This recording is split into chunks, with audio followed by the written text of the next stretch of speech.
Olá a todos, olá a todas, meu nome é Rodrigo e hoje a gente vai continuar falando sobre o Segundo Reinado. Só que agora pegando uma outra parte, pegando outras questões aqui dentro desse sistema político. Tá? Então hoje a gente vai falar sobre o Segundo Reinado, mas a gente vai trabalhar a questão da economia desse período imperial. Nós vamos ver então o quão importante foi o café, a indústria e a mão de obra dentro desse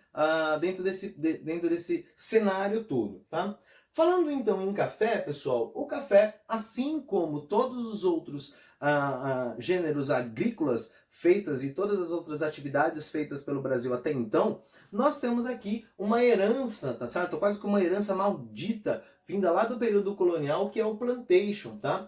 Plantation, então, ele se baseia na monocultura, na produção de um único gênero agrícola, dentro de uma grande porção de terra, o latifúndio, utilizando a mão de obra escrava e, obviamente, se eu produzo um único gênero agrícola, eu tenho que vender esse produto para fora, porque o meu vizinho também faz, o outro vizinho também faz, todo mundo faz café.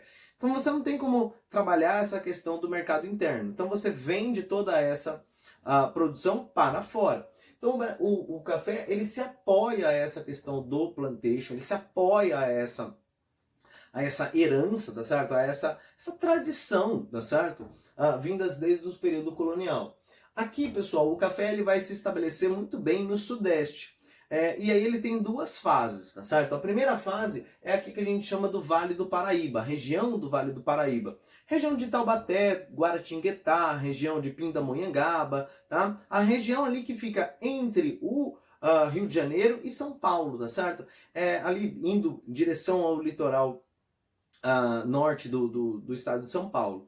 Tá? Então essa região ela acabou recebendo as primeiras plantações de café, mas ela não foi agradável. Aqui a produção não ficou muito bem estabelecida.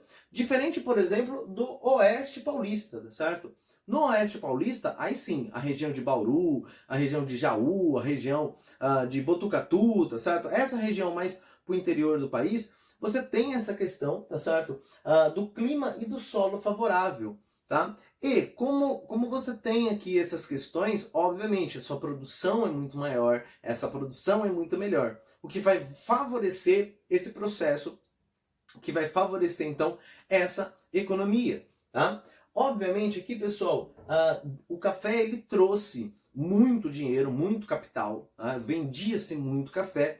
E com esse capital que ia adentrando ao país, você faz uma modernização da infraestrutura, você faz uma modernização de uma série de outras cidades, tá? Você tem que trazer esse café até o Porto de Santos. Então é por isso então você vai desenvolver estradas, você vai desenvolver então a questão de ferrovia, você vai desenvolver a própria cidade de São Paulo, tá? Então São Paulo é o que é hoje por conta desse café, tá bom? E aqui, pessoal, essa modernização ela não pode ser uma modernização nossa, maravilhosa. Não, é uma modernização conservadora. Essa modernização conservadora, pessoal, ela esbarra no limite do plantation, tá? Então eu vou modernizar o país, mas essa modernização ela tem que estar ligada à questão agrícola. Ela tem que estar ligada à questão que vai favorecer o café. Então, quando a gente fala em modernização, logo a gente pensa, pô, o Brasil então evoluiu, foi para frente, etc, etc. Quase isso. Por quê? O escravismo, por exemplo, ele tinha que permanecer, tá? Como ele permaneceu até o dia 13 de maio de 1888.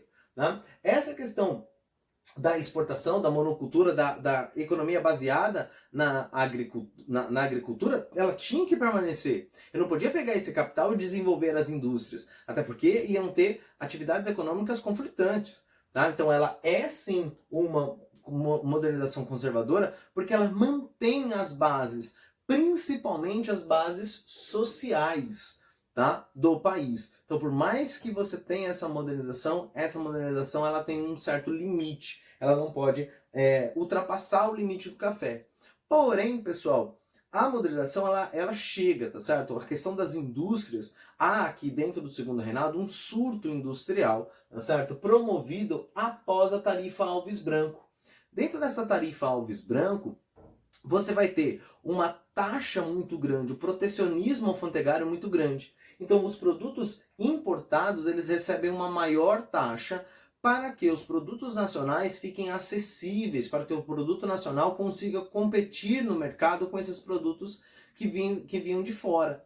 Tá? Então, se eu coloco o preço do produto importado mais caro do que o produto nacional, a tendência são as pessoas comprarem o produto nacional, porque o produto importado está cada vez mais caro. E, obviamente, eu quase que obrigo, vamos dizer assim, as pessoas a produzirem mais aqui, a investirem o dinheiro que possivelmente vem do café, tá certo? Nessas novas indústrias, para que existam mais indústrias, para que eu tenha que depender menos desse mercado lá de fora, tá? Então você tem aqui vários efeitos, tá certo? Como, por exemplo, elevação da receita e surgem diversas outras indústrias, diversos outros setores, tá certo? Até porque era vantagem para essas pessoas investirem nesse local. Uma das pessoas que investem é justamente o Irineu Evangelista de Souza, conhecido então como Barão de Mauá. Aliás, esse período de forte industrialização do Brasil é conhecido como Era Mauá, justamente por conta desse cara, tá certo? Ele tem um destaque empresarial muito forte. Então ele ganha muito dinheiro, ele investe muito, mas após o fim da tarifa Alves Branco, esse Barão de Mauá ele acaba perdendo muito também, tá certo? A indústria, esse surto industrial, ele sofre demais, pessoal, com aquilo que a gente estava falando da modernização conservadora. Tá? Então você pode modernizar até um certo limite, até a página 2. Vejamos aqui. Se você tem uma grande indústria e uma crescente indústria, é óbvio que eu vou necessitar de trabalho assalariado. Tá? Porque é o trabalho assalariado que faz com que o comércio gire, que faz com que as pessoas comprem os produtos e etc, etc. Mas eu não posso ter uma mão de obra assalariada porque isso esbarra com um dos limites lá do plantation, com um dos limites lá impostos pela atividade econômica, que é justamente o café, tá certo? E falando dessa mão de obra, vejamos então como era a mão de obra, tá certo?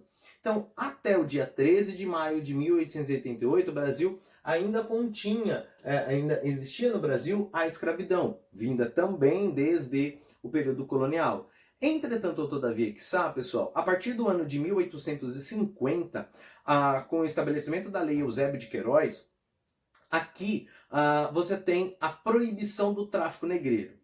Então não podem entrar mais escravos no Brasil, tá certo? Os escravos que estão aqui, beleza, mas não pode vir escravo nenhum de fora. Então você tem uma série de propostas para que o imigrante venha para cá. Tá? A Europa também está passando por um momento extremamente conturbado nesse exato momento, né? Nesse exato momento que nós estamos falando aqui, com as diversas revoltas, tá certo? A Primavera dos Povos, que também nós já estudamos, tá certo? A unificação da Alemanha, a unificação da Itália. Então, você tem ali um turbilhão de coisas acontecendo na Europa que também promove essa imigração, tá certo? E aí, esses caras, esses imigrantes, buscando melhores condições de vida, acabam vindo para o Brasil e iniciando esse processo de transição entre a mão de obra escrava e a mão de obra imigrante. Tá? Então, eles acabam tendo essa questão. Entretanto, todavia, quiçá, pessoal, também é no ano de 1850 que o governo cria a Lei de Terras. Tá? Essa Lei de Terras ela determinava, então, que quem já tinha terra podia comprar terra, que toda terra que era considerada inútil, né, devoluta, tá certo? Deveria ser comprada do Estado. E aí, pessoal, quem tem dinheiro para comprar as terras são as pessoas que já têm as terras. O escravo ou um recém-liberto ou um ex-escravo, ele não terá dinheiro para comprá-las. Tá? A mesma coisa o imigrante. Se ele está saindo de lá da Europa para cá para melhorar a condição de vida, como é que ele vai ter dinheiro para comprar terra? Tá? Então essa lei de terras realizada no ano de 1850 também vem a favorecer, tá certo? Aquela elite, tá? Aquela aristocracia rural, tá bom? Tranquilo? E aí você tem essa transição de mão de obra, tá certo? Você tem essa economia meio que controversa dentro do Brasil, dentro dessa fase imperial. Tá? Então, pessoal, espero aí que tenham aprendido um pouco mais sobre a economia do segundo reinado. Qualquer dúvida, qualquer questão, tá certo? Deixa nos comentários que eu respondo o mais rápido possível. Bom? Então, até a próxima.